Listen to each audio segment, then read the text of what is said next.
Hey, welcome to Vibes and Frequencies. My name's Nathan, and I make videos to help people to be the most powerful expression of themselves. A lot of this is done by me just kind of sharing what I'm learning on my journey to being my most powerful expression, and the things that are really benefiting me. So what I want to talk about in this video is that for the last 2 weeks now, consistently, I found myself in a very meditated state. Now, this isn't a state that I've had to sit down and do deep practice to maintain. There aren't actually things that I need to hold on to have this state be the way that I am.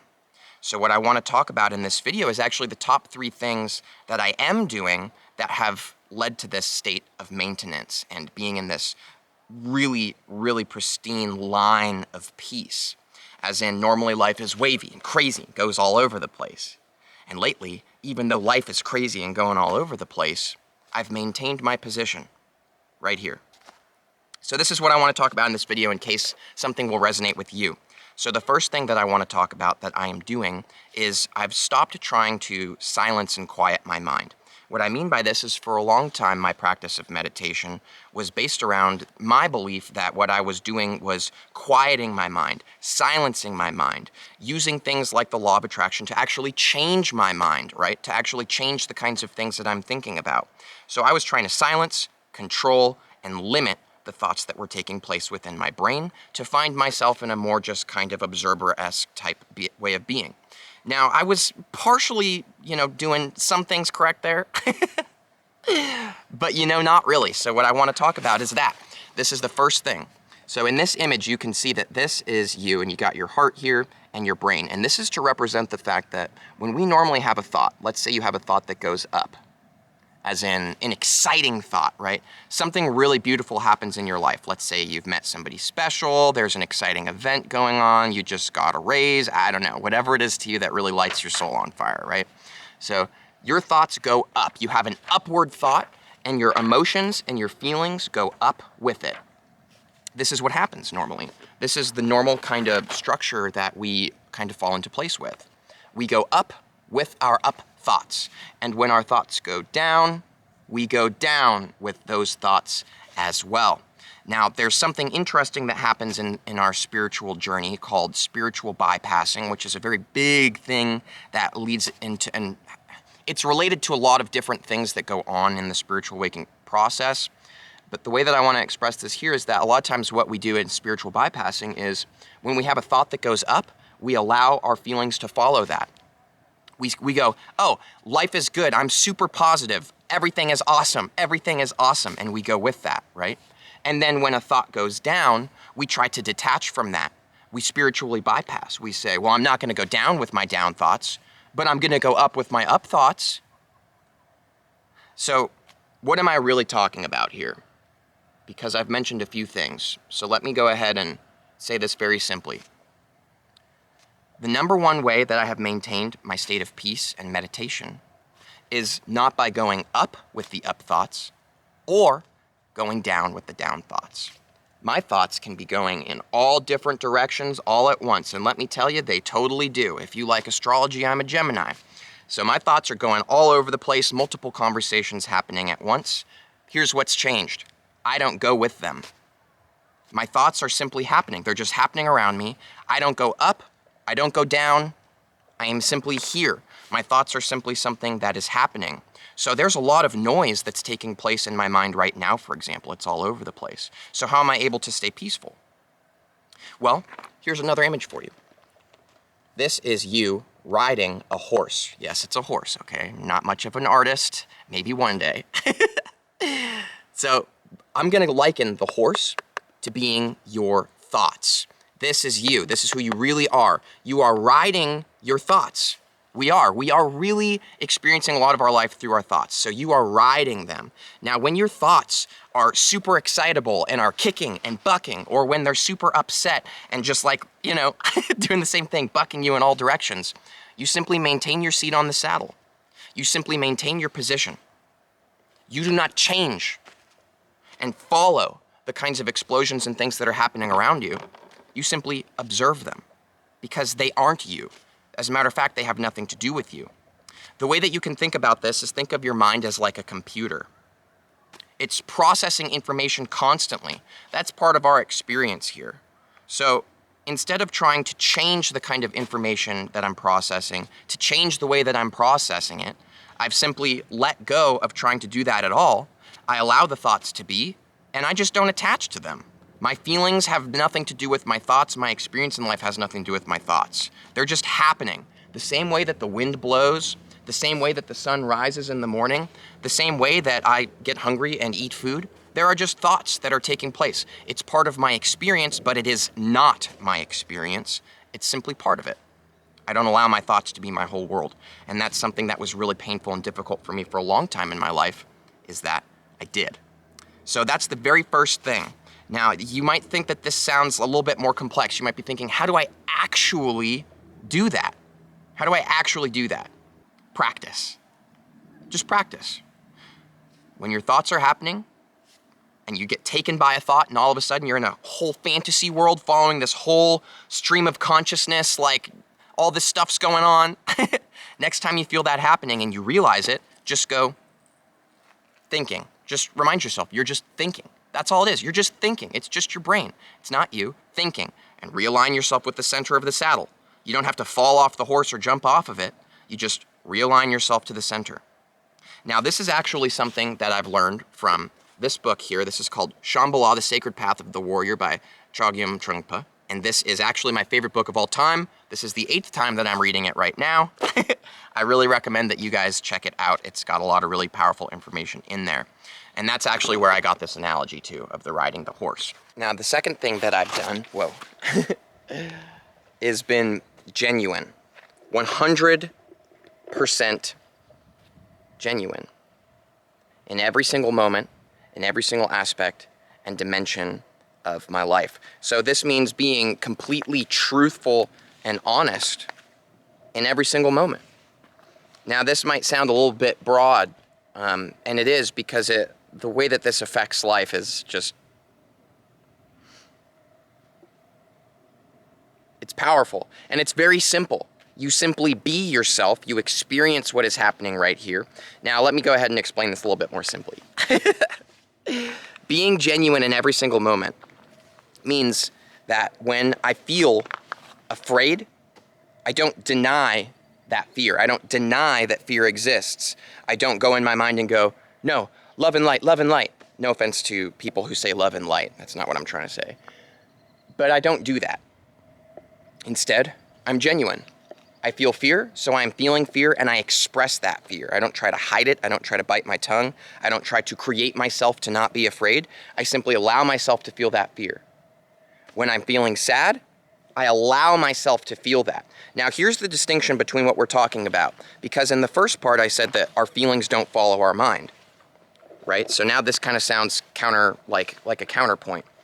It's different because my feelings aren't following my thoughts. My thoughts aren't creating my feelings. My feelings are things that are simply part of my experience. They're actually separate from the thoughts. And this separation, separating your feelings from your thoughts, is very powerful. And that's what happens if you practice the first thing that I talked about, of separating yourself from your mind and just allowing it to be. It's just something that happens. So when you do that and you start living from a state of feeling, this is what happens. When you're feeling something, you allow yourself to feel it. You don't try to use your thoughts to change that. You don't try to allow yourself to fall into a fantasy world where things are easier and, more in alignment with whatever you think that you'd rather be experiencing. You're genuine, 100% in the moment. You feel the feelings that are here. You experience the things that are happening around you. So we get rid of our shield. We stop shielding ourselves from the world. Right? And now this is actually, in my opinion, right now, based on where I'm at in my personal journey, this is the number one thing that I would tell anybody to do. Out of everything I've ever talked about on my channel at all, in any videos, any topics, this is the most important thing that I believe I could share with anybody now, is to be genuine. Because if you're genuine, fully genuine with who you are and your experience, and you don't try to fool yourself or fool others or fool reality or change things, you're just genuine in what is happening around you, then this means you are fully present and connected to your personal life path journey unfolding. When you are completely genuine, you will find yourself being led down the path of life to every next level of being. You'll keep getting that higher, higher, higher, higher just by being genuine. We don't actually need to go and learn all these different strategies and things. Our path is ingrained into our spiritual DNA. We can just be genuine and trust that by feeling the things that are here right now and by being here right now, this is our perfect path. And it is. So this is the second thing that I've done. Now, interesting thing about this that's kind of funny is being genuine in every moment means that, for example, I stated that I've been meditated for 2 weeks. So if I were to fall out of that, then I'm genuine with that. I allow myself to. I'm not freaking out going, oh my gosh, what do I need to do to maintain this meditated state? You know what I'm saying? I'm not thinking, what do I need to do? What do I need to remember how to do to maintain my meditated state? I just simply appreciate the fact that I'm not in one because it's genuine, and suddenly it comes back. And I know that sounds kind of strange, but you know, it's just one of those things, you know? We don't need to fight. We can just be. And before I tell you number 3, I'll go ahead and show you around where I am in case you're curious. I'm in Sedona, Arizona right now. I'll go ahead and show you. Unfortunately, the best angle that I could film this at's got the sun coming from it, you know? But right up here is a really epic hike called Devil's Bridge. So that's where I am. Now, number 3 is something that I actually find pretty comical. It's got a good sense of humor woven into it. And it's that I've stopped looking for the things that I've always looked for. So, meaning a lot of times we are looking for a specific kind of relationship, we're looking for a specific kind of career, we're looking for ourselves to look a certain kind of way, so, you know, we're buying different kinds of clothes and working out. We're looking for things, we're looking for change, we're looking for growth. Now, this is natural. It makes sense as a human that we are drawn to evolving. We crave and are really feeling fulfilled mostly by situations and experiences that help us to learn and to grow. So it's not about stopping the growth that I mean. It's not about stopping that kind of evolution and that change that's taking place. It's simply stopping the looking for it and instead having it right now. And you know, a lot of this, we can simply explain it kind of like law of attraction. When you're looking for something, you're stating that you don't have it, right? So this is a simple way that a lot of other people on YouTube and stuff explain this. When you're looking for something, you're making a statement to the universe that you don't have it, right? So what would the version of you that has these things be doing? Well, they would simply have it right now. But the thing that I don't like about the law of attraction with this is that a lot of us are still deep down inside, the truth of us, the genuineness is hiding, right? It's our genuine self is hiding because we're still looking, even though we might know that when we're looking for something, it's pushing it away. We're still looking for things. We're looking for things in our lives. We're looking for more. We want more. We want to compartmentalize information. We want to take it home. We want to put it in our houses. We want to take pictures. We want to frame them. We want to keep everything and hold on to it.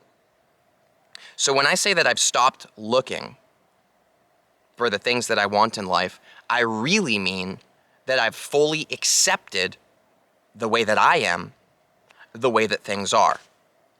Now you can clearly see how my part about sorry.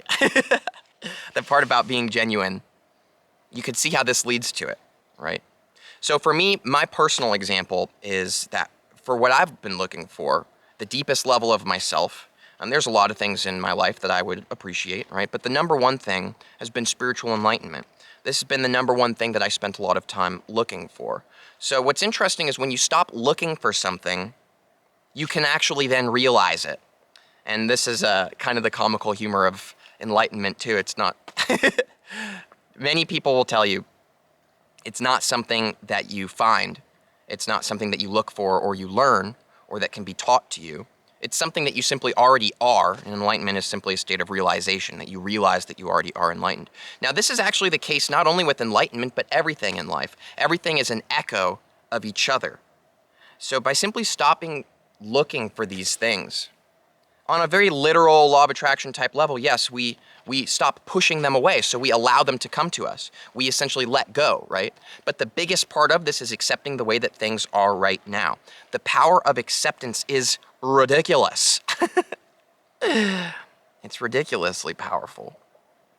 When you fully accept the way that things are and you just allow them to be, and it's okay, it's just the way it is. And you know, when you're being fully genuine in every moment and you're not allowing your feelings to follow your mind, you're not going up and down with them, right? All these things tying into each other, then where are you? Where are you in the world? Here, now, this moment. So what are any of us really looking for in life? We might be looking for things. We might be looking for enlightenment, happiness. But what if what we're truly looking for is ourself? Well, if that is what you believe maybe is the truth for you, if you believe that you are really looking for yourself, that's where you find it.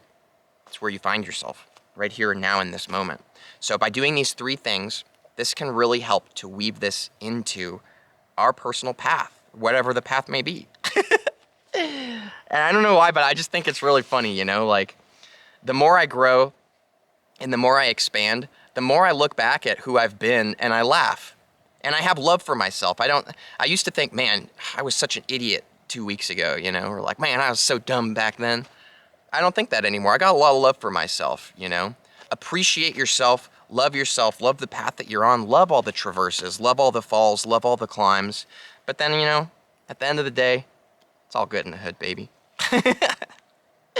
Now, I do actually have a video about the top 3 things to put you on the enlightened path. If you found this video, it's likely that we resonated at a certain kind of frequency together. Perhaps a deep part of you is on a similar path to me. And those 3 things in that video are going to be really powerful for you, and I would love to be able to share those with you. So I'll tag that in the description for you. Once again, my name is Nathan. I do make 3 videos a week if you want to subscribe. I'd love to have you be a bigger part of my journey and to be a bigger part of yours. And I'll see you for the next video. Have a beautiful day. Goodbye. Wait, no, not goodbye. See you soon.